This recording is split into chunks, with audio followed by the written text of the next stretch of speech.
আসসালামু আলাইকুম এভরিওয়ান, আপনারা সবাই কেমন আছেন? আশা করি ভালো আছেন। তো আজকে আমরা চলে আসলাম নতুন একটি বিষয়ের ভিডিও নিয়ে।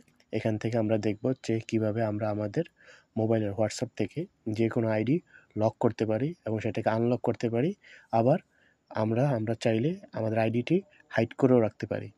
তো সেই প্রসেসটি আজকে দেখিয়ে দিব আপনাদেরকে এই ভিডিওর মাধ্যমে। চলুন দেখে আসি। শুরুতে আমরা আমাদের মোবাইলের হোয়াটসঅ্যাপের অ্যাপে চলে আসব। অ্যাপে চলে আসার পর আমরা আমাদের যে আইডিটি লক করব, আমরা ওই আইডিটিতে এরকম ক্লিক করে ধরে রাখার পর এরকম একটা গ্রিন টিক চিহ্ন অপশন আসবে। এর অপশনটা আসার পর আমরা উপরের ডান কোণে থ্রি ডট বাটনে ক্লিক করব। থ্রি ডট বাটনে ক্লিক করার পর এখানে আমাদের লক চ্যাট নামক একটা অপশন আছে। আমরা এই লক চ্যাট নামক অপশনে ক্লিক করব। লক চ্যাট নামক অপশনে ক্লিক করার পর এখানে আমাদের এরকম একটা ইন্টারফেস আসবে যে keep this chat লকেড and hidden.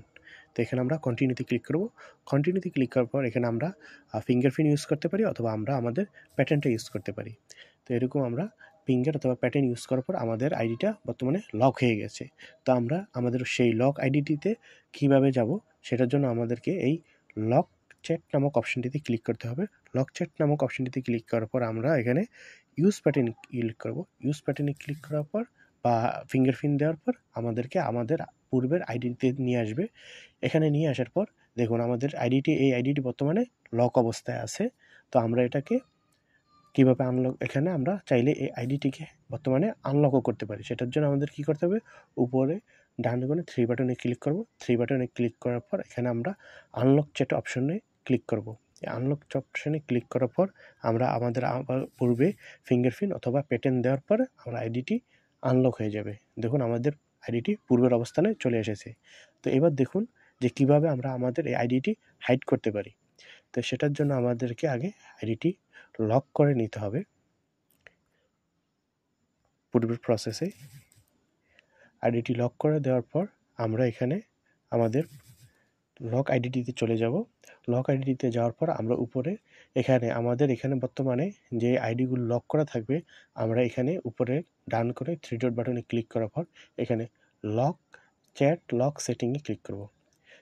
Lock সেটিংয়ে ক্লিক করার পর এখানে দেখুন যে হাইড লক চ্যাট, এখানে হাইড লক চ্যাটে আমরা ক্লিক করব। হাইড লক চ্যাটে ক্লিক করার পর এখানে আমরা একটা কোড সিলেক্ট করব। আমরা এখানে সাপোজ একটা কোড দিয়ে দিচ্ছি। ধরুন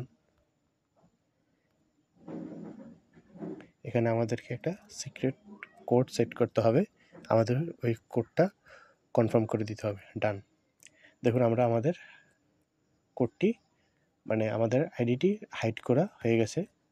হাইড করা হয়ে যাওয়ার পর এখানে আমাদের বর্তমানে আইডিটি দেখা যাচ্ছে না। না দেখা যাওয়া এখানে আমাদের যে আগে আমাদের একটা লক চ্যাট নামক অপশনটি দেখা যেত, এখন আর দেখা যাচ্ছে না সেটা। এবার আমরা আমাদের আইডিগুলো বের করব কীভাবে, সেটার জন্য আমাদেরকে এই সার্চ অপশনে ক্লিক করতে হবে। সার্চ অপশনে ক্লিক করার পর এখানে আমরা আমাদের সেই কাঙ্ক্ষিত যে কোডটি দিয়েছি, সিক্রেট কোড, সেই কোডটি এখানে টাইপ করতে হবে। দেখুন কোডটি টাইপ করার পর আমাদের এই আগের পূর্বের লক চ্যাট অপশনটি চলে আসছে। লক চ্যাট নামক অপশনটি চলে আসার পর দেখুন আমাদের আগের পূর্বে ইন্টারফেসটি চলে আসছে। এখন দেখুন এটাকে আমরা আনহাইড করি কীভাবে, সেটার জন্য আমাদেরকে এখানে ডান ক্লিক করতে হবে। ক্লিক করার পর এখানে লক চ্যাট সেটিংয়ে ক্লিক করতে হবে। ক্লিক করার পর এখান থেকে আমরা জিনিসটা অফ করে দেব। অফ করে দেওয়ার পর আমাদের এটা আনহাইড হয়ে গেছে। দেখুন এখানে পূর্বের অবস্থানে যাওয়ার পর আমাদের এই যে লক চ্যাট অপশনটি দেখা যাচ্ছে। তো মূলত এই ছিল আমাদের আজকের ভিডিওটি কেমন লাগছে সেটা কমেন্ট বক্সের মাধ্যমে জানিয়ে দেবেন। আসসালামু আলাইকুম।